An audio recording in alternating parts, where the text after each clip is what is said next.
Bonjour ou bonsoir, tout dépend à quelle heure vous écoutez ce podcast de l'Odigimédia.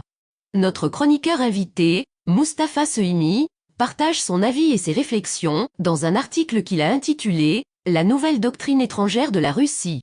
Alors écoutons-le dans ce podcast. L'auteur démarre son article ainsi. Voici quelques semaines, a été publié officiellement un document sur la nouvelle doctrine étrangère de la Fédération de Russie.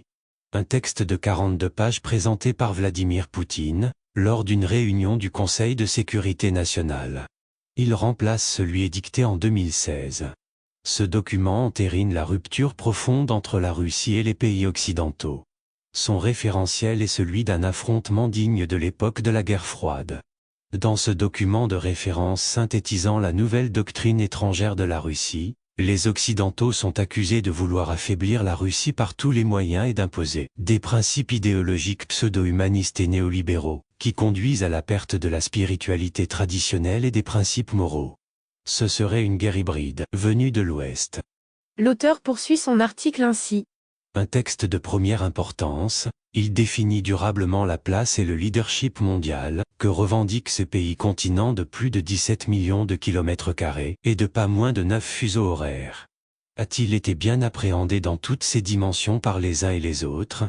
Si tel avait été le cas, le président Macron ne se serait sans doute pas échiné à téléphoner au président Poutine, plus d'une vingtaine de fois un total d'une trentaine d'heures. Ce que l'on pourrait appeler la diplomatie du téléphone ne porte pas ses fruits, tant s'en faut.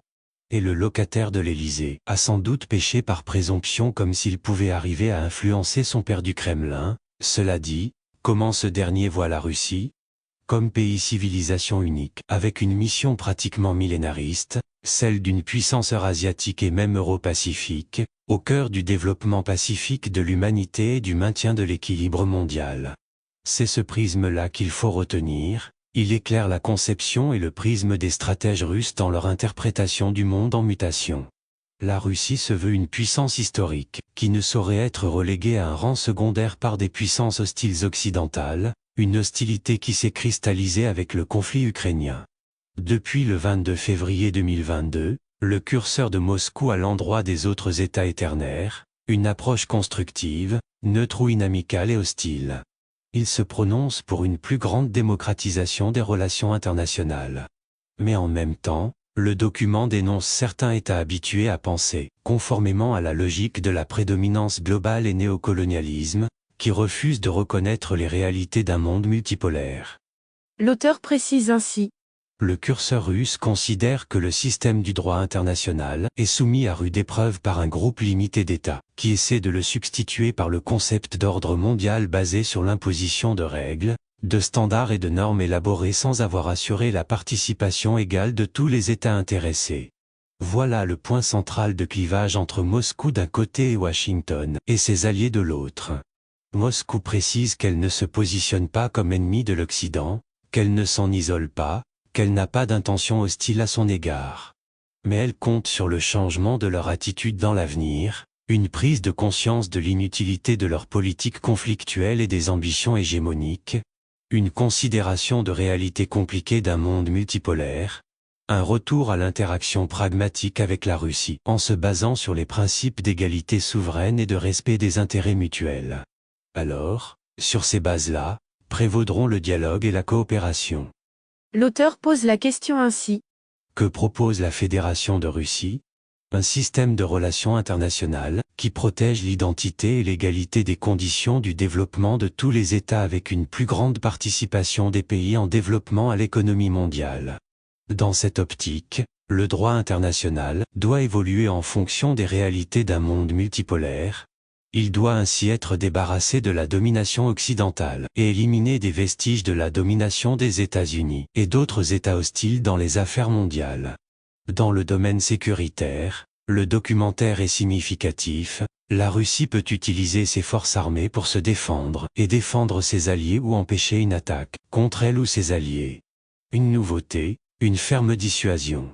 Cette doctrine ajoute qu'elle est marquée du sceau d'une approche pragmatique et rationnelle, assurer la sécurité de tous les États sur un pied d'égalité, mais uniquement sur la base du principe de réciprocité. Une mise en exergue d'une rupture nette avec la pratique occidentale. est en particulier visé la politique de Washington présentée comme la principale source de risque tant pour sa propre sécurité que pour la sécurité internationale, pour la paix et pour le développement équitable de l'humanité. L'auteur précise ainsi. Sur les perspectives à moyen et long terme, l'accent est mis sur une vision, celle de l'Eurasie comme espace de paix, de stabilité, de confiance et de prospérité. Un destin promis à cet ensemble, c'est le projet phare de la Russie pour le XXIe siècle. Dans cette même lignée, il est recommandé d'approfondir les liens avec les centres mondiaux de pouvoir, tels que l'Inde et la Chine, ce qui est déjà le cas au sein des BRICS et de l'Organisation de coopération de Shanghai, OCS. Pour ce qui est du continent noir, la Russie entend contribuer à faire de l'Afrique un centre influent du développement mondial et accroître la coopération avec l'Amérique latine. L'auteur conclut son article ainsi. Enfin, cette doctrine insiste sur la nécessité du renforcement de la coopération globale et mutuellement bénéfique avec la civilisation amicale islamique.